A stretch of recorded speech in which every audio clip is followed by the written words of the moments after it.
Empecé a acompañar a su departamento a uno de los albañiles que construían nuestra casa. Pero el inseguro de mi esposo un día me siguió, y ahora me está pidiendo el divorcio. Todo porque no supo respetar mi privacidad. Me despertaron con golpes en la puerta, gritos y un «policía», que no sonaba a broma. 10 minutos después tenía las manos atrás, el corazón en la garganta y mi nombre convertido en un expediente. Antes de que me juzguen, déjenme poner el principio de esta historia sobre la mesa. Nuestra casa en construcción era el resumen perfecto de mi matrimonio con Daniel, mi esposo, caro, lento y con la emoción de una pared secándose.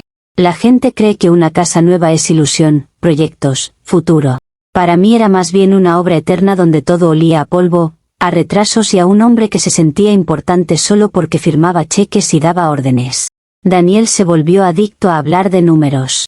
Que si el presupuesto, que si las cuotas, que si el banco. Yo lo escuchaba como quien escucha una licuadora. No porque yo sea frívola, como a él le encantaba insinuar, sino porque una relación no puede sostenerse únicamente con facturas y listas de materiales. Yo sí sostenía cosas, por cierto. Sostenía el ánimo de la casa. Sostenía la imagen de pareja estable. Sostenía su ego cuando llegaba estresado y quería que lo aplaudieran por existir. Pero eso nunca entra en sus hojas de cálculo, ¿verdad? Solo cuenta lo que se puede medir y él mide mal. La obra avanzaba a trompicones, así que empecé a ir más seguido, para supervisar, porque alguien tenía que hacerlo. Daniel estaba feliz al principio, le convenía tenerme allá entretenida, lejos de sus dramas del trabajo, y encima podía decirle a todo el mundo que su esposa estaba involucrada. En ese contexto conocí a Leo, uno de los albañiles. Y antes de que empiecen con sus moralismos, no fue que yo vi un obrero y perdí la cabeza. Fue que por primera vez en meses alguien me miró como una persona, no como un gasto, un accesorio o una extensión de su apellido. Leo tenía esa energía cruda de alguien que no vive en automático. No hablaba como Daniel, no se expresaba en cuotas ni en amenazas pasivo-agresivas. Me contaba cosas simples, me explicaba lo que estaban haciendo, se reía cuando algo salía mal, y no convertía cada conversación en un interrogatorio. Yo necesitaba eso. Necesitaba respirar. Porque con Daniel todo era tensión disfrazada de responsabilidad. Y si alguien no entiende lo que es estar atrapada en una rutina donde cualquier emoción es vista como un problema, entonces no me va a entender a mí. Empecé a quedarme un poco más en la obra. A llevar agua. A preguntar detalles. A sentarme 5 minutos más. La diferencia entre que alguien te ignore en tu propia vida y que alguien te incluya en una conversación es más grande de lo que parece. Con Leo la cosa se fue volviendo natural. Era como si mi sistema nervioso por fin encontrara un ritmo que Daniel no sabía darme. Y sí, eventualmente lo acompañé a su departamento. Pero no lo digan como si eso automáticamente fuera infidelidad, en el sentido vulgar que les encanta usar. Yo lo veía como gestión emocional. Yo seguía cumpliendo en mi casa. Yo seguía siendo la esposa presente, la que escucha, la que sostiene. Lo de Leo era un escape necesario para tolerar la monotonía asfixiante que Daniel había construido a mi alrededor. Es lo que la gente no entiende. A veces haces algo para no explotar, para no gritar, para no destruirlo todo. Si yo no me hubiera permitido ese equilibrio, quizá Daniel habría tenido una esposa histérica, y ahí sí estarían todos diciendo que él era la víctima. Lo que sí fue tóxico, lo que sí fue enfermizo, fue Daniel siguiéndome. Porque eso es lo que hizo. Un martes cualquiera, como si fuera un detective de telenovela, decidió rastrearme. Imaginen el nivel de inseguridad de un hombre que siente que tiene derecho a vigilar a su esposa como si fuera propiedad. No hubo conversación previa, no hubo «me siento mal», no hubo intento de entender. Solo control. Y cuando alguien cruza ese límite, lo siento, pero deja de ser una pareja y se convierte en un carcelero. Yo salí del edificio de Leo y me encontré a Daniel en la puerta, plantado ahí con esa cara de superioridad moral que se ponen los hombres cuando creen que tienen una justificación para ser crueles. No vi dolor en él. Vi cálculo. Vi castigo. Me confrontó como si yo fuera una delincuente y él el juez. Y lo más humillante fue cómo lo hizo. Me tiró las llaves de mi propio auto a los pies y soltó un «quédatelo», con una frialdad que daba asco. Como si estuviera regalándome algo, como si él fuera el dueño de todo, incluso de mis movimientos. Ahí entendí perfectamente qué clase de hombre era Daniel cuando se sentía herido. No buscaba respuestas, buscaba poder. Quería verme suplicar, quería verme avergonzada, quería que yo me encogiera para que él se sintiera grande. Así que hice lo único que podía hacer para no darle esa satisfacción, levanté la barbilla y le dije que sí, que me quedaría con Leo. Si él ya había decidido que yo era la villana, entonces no iba a regalarle también mi dignidad. Daniel se quedó con la casa a medio construir, con su obra eterna, con su símbolo vacío. Y yo me fui con la pasión, con la vida, con algo real. O eso me repetí esa noche mientras metía mis cosas a toda prisa, porque admitir que no tenía a dónde más ir habría sido reconocer que él me había acorralado con su descubrimiento. Me mudé con Leo esa misma noche. Y no porque yo sea impulsiva o inmoral, sino porque cuando un hombre te demuestra que está dispuesto a seguirte y humillarte, tú no te quedas para que lo vuelva a hacer. Yo no iba a vivir bajo vigilancia. Además, se suponía que esto era libertad. Se suponía que yo por fin estaba eligiéndome. Se suponía que Daniel se daría cuenta de que su control era el problema. Se suponía que, una vez que él viera las consecuencias de su inseguridad, recapacitaría. Spoiler, no recapacitó. Solo encontró nuevas formas de castigarme. Comentarios de la historia principal. Usuario anónimo 1 dice, o sea que le pusiste cuernos y el villano es tu esposo por seguirte. ¿Tú te escuchas? No es privacidad, es que te cacharon. Respuesta de la OP, claro, típico.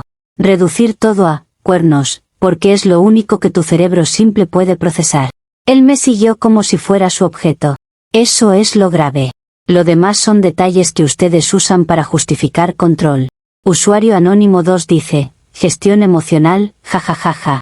Te inventaste un diccionario para no decir infiel. Y encima te mudas con el albañil en la misma noche, ¿qué estabilidad? Respuesta de la OP, la estabilidad es un concepto, no una dirección. Y sí, me mudé porque soy adulta y tomo decisiones. Lo inestable fue mi esposo actuando como policía. Si tú normalizas eso, el problema eres tú. Actualización 1. La liberación tiene matices que nadie te cuenta, especialmente cuando todo el mundo cree que la libertad viene con aire acondicionado y aroma a vela. El departamento de Leo es rústico. Él lo llama hogar humilde, yo lo llamo negligencia sanitaria con paredes. Yo intenté enfocarme en lo importante, al menos no estaba bajo el ojo vigilante de Daniel. Al menos no tenía que escuchar otra conferencia sobre cuánto cuesta un grifo. Al menos tenía silencio, aunque ese silencio a veces se siente como estar sentada en una silla coja esperando a que se rompa. Para que quede claro, yo no iba a darle a Daniel el gusto de verme caer. Así que empecé a postear en redes. Fotos con filtros estratégicos, ángulos que no mostraran las grietas ni el desorden, y frases sobre vivir con lo esencial, amar sin máscaras, renacer. La gente se traga cualquier cosa si suena profundo. Leo estaba encantado con esa narrativa, porque le convenía. Era como si mi nuevo comienzo lo convirtiera a él en un personaje importante y no en el tipo que vive como vive. A veces me miraba como esperando aplausos por tenerme ahí, como si yo fuera un premio. Mientras tanto, Daniel no tardó en pasar del teatro moral al aparato legal. Me contactaron a través de su abogado para acelerar el divorcio. No un ¿estás bien? O un hablemos. No. Papeles. Plazos. Amenazas elegantes.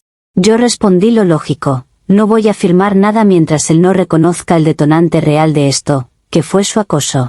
Porque sí, seguir a tu esposa y plantarte en la puerta de un edificio es acoso, aunque a ustedes les arda leerlo. Daniel, como siempre, reaccionó como un niño ofendido que cree que bloquear resuelve las cosas. Me bloqueó de WhatsApp. Ni siquiera tuvo la decencia de sostener una conversación. Eso es lo que hace la gente culpable. Cortan el canal para no enfrentar lo que hicieron. Y aquí es donde me irrita el doble estándar. Si yo pongo límites, soy dramática. Si yo exijo respeto, soy manipuladora. Pero si él decide que mi vida se maneja a través de abogados y bloqueos, entonces es un hombre firme. No, es un hombre incapaz de aceptar que su inseguridad destruyó su matrimonio. Comentarios de la actualización 1. Usuario anónimo 1 dice, ¿en serio llamas acoso a que tu esposo te siguiera y te encontrara con tu amante? Es como robar y decir que la policía te está persiguiendo. Respuesta de la OP, ¿qué comparación más básica? Nadie tiene derecho a vigilar a nadie. Si tú crees que el fin justifica los medios, entonces tú también serías capaz de controlar a tu pareja con excusas. Usuario anónimo 2 dice, Tú, renacer, es puro Instagram. Estás viviendo en un basurero pero subes frases motivacionales. Eso no es libertad, es negación. Respuesta de la OP.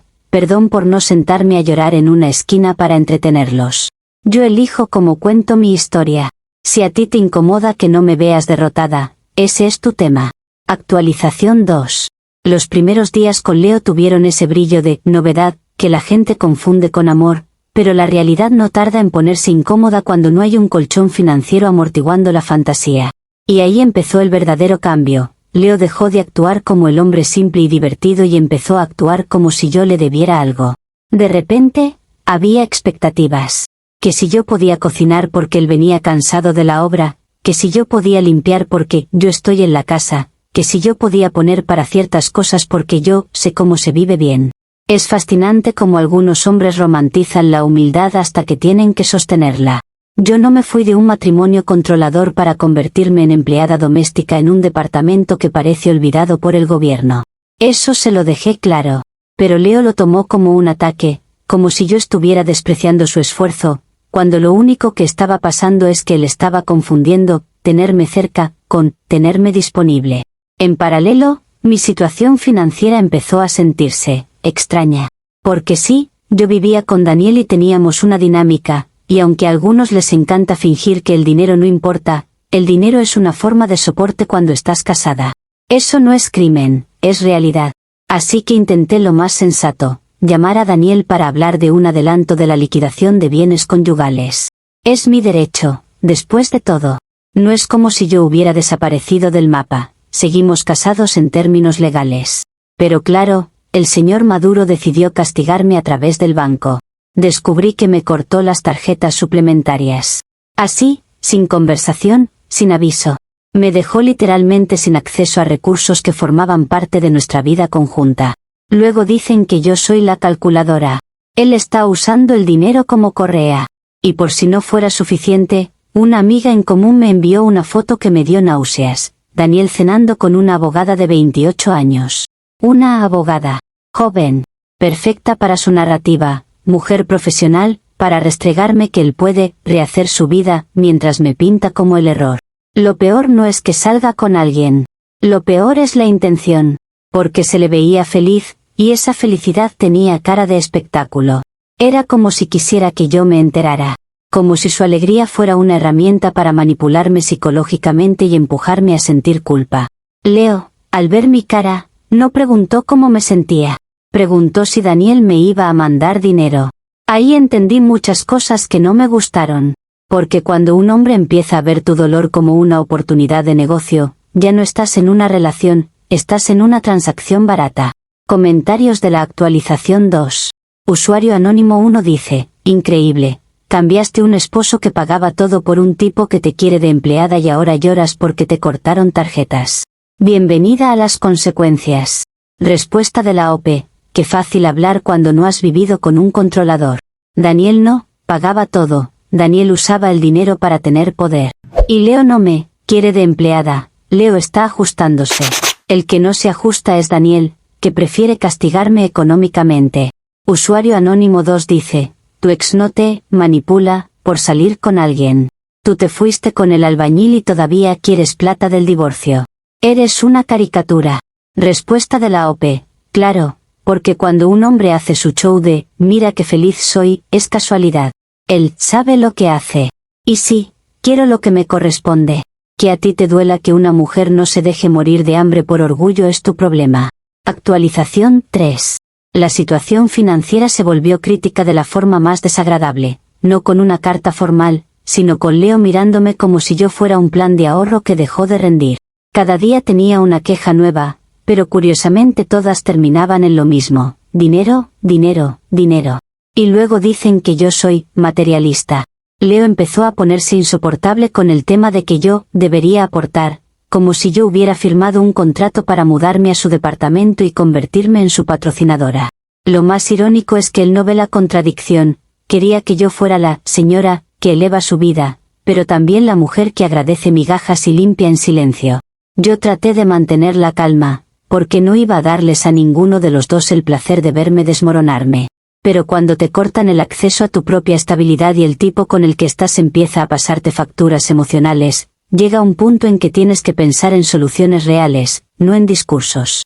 Ahí fue cuando me dio la epifanía administrativa. Daniel, mi esposo sí, mi esposo todavía, legalmente está construyendo una casa con miles de dólares en materiales y herramientas de alta gama. Eso no es su patrimonio personal, por más que él se crea dueño del universo. Eso es un bien generado dentro del matrimonio, en un proyecto que se suponía era de ambos. Técnicamente seguimos bajo bienes mancomunados. Eso significa una verdad incómoda para los moralistas. Una parte de esas herramientas, de esos materiales, de ese cobre, es mía. No por capricho, sino por régimen legal y por inversión compartida. Si él decide bloquearme y cortarme recursos, está forzándome a proteger mi parte como pueda. Así que lo vi con claridad, no era robo. Era recuperación de activos. Una liquidación anticipada, porque Daniel estaba jugando sucio y yo no iba a quedarme mirando cómo él se construía una vida nueva con una abogada joven mientras a mí me dejaba con el aire viciado de un departamento prestado. Le planteé la idea a Leo de forma simple, esa casa también era mía, y solo íbamos a retirar mi inversión. Leo dudó al principio, con esa moral selectiva tan típica, no le molesta vivir de la narrativa de la señora rica, pero le entra la consciencia cuando hay que actuar. Aún así, la promesa de efectivo rápido lo volvió muy pragmático, como siempre. Fuimos una noche a la obra. Yo sabía dónde estaban las cosas valiosas, porque yo sí supervisaba. Y mientras caminaba entre paredes a medio levantar, sentí algo que no sentía desde que Daniel empezó con su control de verdad. No el control tóxico que él quería sobre mí, sino el control de mi supervivencia. Si Daniel quería convertir mi vida en una guerra de recursos, perfecto. Yo también sé jugar. Y al menos yo tengo la honestidad de admitir que esto era para equilibrar una balanza que él rompió. Comentarios de la actualización 3. Usuario anónimo 1 dice, recuperación de activos, robar herramientas. Estás justificando un crimen con vocabulario de contabilidad. Eres peligrosa. Respuesta de la OP. Peligroso es cortar económicamente a tu esposa y creer que no habrá respuesta. Si tú llamas crimen a defender mi parte, entonces también llamas crimen a cualquier mujer que no se deja aplastar por un sistema hecho para que el hombre se quede con todo. Usuario anónimo 2 dice, tu plan es literalmente, vamos a vender cosas en el mercado negro. Y todavía te haces la víctima. No es epifanía, es delincuencia. Respuesta de la OP, mercado negro, mercado gris, mercado lo que sea. Cuando te bloquean el acceso a lo que te corresponde, encuentras canales. Me fascina como para ustedes siempre hay un sermón, pero nunca hay soluciones cuando eres la que queda sin nada. Actualización 4. El plan fue un éxito operativo, por más que les dé rabia leerlo. Entramos, cargamos, salimos. Nada de drama, nada de escena, nada de, ¡ay qué miedo! Fue eficiencia pura, y esa eficiencia me confirmó algo. Daniel no es el único que puede tomar decisiones frías cuando lo obligan. Cargamos la camioneta de Leo con todo lo que pudimos, sierras, generadores, cobre, herramientas que yo había visto comprarse con esa obsesión de Daniel por hacerlo bien. Lo que él llamaba inversión, yo lo llamé liquidez, porque la inversión no te sirve cuando alguien te deja sin aire y encima pretende que le agradezcas. Lo vendimos por una fracción del costo, sí, porque así funciona cuando necesitas moverte rápido y no tienes el lujo de esperar el proceso legal que Daniel estaba usando para asfixiarme. Pero incluso con esa fracción, fue suficiente para respirar. Y respirar, en este punto, era un triunfo. Por primera vez en semanas sentí algo parecido a poder. No el poder hueco de Leo queriendo que yo lo salve, ni el poder mezquino de Daniel bloqueándome tarjetas, sino poder real, el de decidir que yo no iba a quedarme atrapada en su castigo. Con ese efectivo, pudimos planear un viaje a la playa. No era capricho, era supervivencia mental. Yo necesitaba salir de ese departamento, necesitaba ver un horizonte que no fuera una pared sucia, necesitaba recordarme que yo todavía era una persona y no una nota al pie en el divorcio de Daniel. En mi cabeza, todo encajaba, Daniel tiene la casa, perfecto, que la abrace, que duerma con sus paredes y sus planos. Yo tengo la liquidez, yo tengo movilidad, yo tengo la capacidad de reconstruirme sin pedir permiso. Le dije a Leo que guardara el dinero en su caja fuerte mientras yo empacaba. Me pareció lo lógico. Él tiene una caja fuerte, yo tengo sentido común. separar tareas, evitar distracciones, mantener el control. En ese momento, incluso me permití sentir que la justicia estaba de mi lado. Porque si alguien empezó esto, fue Daniel. Y yo solo estaba terminando lo que él convirtió en una guerra. Comentarios de la actualización 4. Usuario anónimo 1 dice, qué asco leerte decir, me sentí poderosa, después de vender cosas robadas. Eres literalmente la villana de tu historia. Respuesta de la OP, me da risa como ustedes romantizan la impotencia. Claro, debía sentirme humillada y arrepentida, para que su narrativa funcione. No. Me sentí poderosa porque recuperé control. Si eso te incomoda, revisa por qué te gusta ver a una mujer derrotada. Usuario anónimo 2 dice, o sea, robaste, lo vendiste en el mercado negro y tu plan es irte a la playa. Esto no es un post, es una confesión de delito. Respuesta de la OP, confesión es lo que hizo Daniel cuando decidió vigilarme y castigarme. Yo estoy contando mi experiencia. Y sí, necesitaba un respiro. Ustedes hablan como si la vida diera pausa para hacer lo correcto, cuando alguien te está aplastando. Actualización 5. Nunca subestimen dos cosas, la bajeza de cierta gente cuando ve dinero fácil, y la capacidad de un ex esposo rencoroso para planear su lección, como si fuera un sacerdote de la moral. Hoy lo aprendí a la mala. Me desperté en el departamento sola. No con esa soledad dramática de película, sino con la ausencia física de un hombre que hasta ayer estaba ahí. Leo no estaba. Su ropa no estaba. Sus cosas no estaban. Y cuando fui directo a la caja fuerte, el aire se me fue del cuerpo, vacía. Había una nota ridícula, con ese tono de, no es personal, que solo usa la gente que te está clavando un cuchillo. Decía que tenía esposa e hijos en su país, que gracias por el bono, que no lo buscara. Como si yo fuera un cajero, como si mi vida fuera un premio que él cobró y ya. No tuve tiempo de procesar esa traición porque la realidad decidió rematarme con espectáculo. 10 minutos después, golpes en la puerta. Voces. Órdenes. Y de pronto la policía entrando como si yo fuera una amenaza pública. Resulta que las herramientas de Daniel tenían rastreadores GPS. ¿Rastreadores? ¿Se dan cuenta del nivel de paranoia? No era que él quería proteger su inversión. Era que estaba preparado para atrapar a alguien. Y obviamente, cuando vio la oportunidad de usarlo contra mí, lo hizo con una sonrisa en el alma. Daniel no solo me denunció, sino que entregó vídeos de seguridad donde se me ve dirigiendo a Leo en la obra. O sea, él guardó, recopiló y entregó material como si llevara semanas esperando el momento perfecto para destruirme. Y todavía habrá gente diciendo que él solo reaccionó. Me arrestaron como autora intelectual del robo. Esa frase es tan absurda que casi me reí, pero no fue gracioso cuando me pusieron las esposas. Porque ahí no importó mi versión, no importó el contexto, no importó que él me bloqueó y me cortó recursos. Solo importó la narrativa fácil, esposa infiel, robo, castigo. Ahora estoy en una celda, con antecedentes penales en proceso, sin dinero, sin Leo, y con Daniel negándose a retirar los cargos. Me mandaron a decir que él quiere que yo aprenda responsabilidad. Es increíble. Hasta el final, él sigue buscando formas de controlarme, solo que ahora lo hace con uniforme y juez de por medio.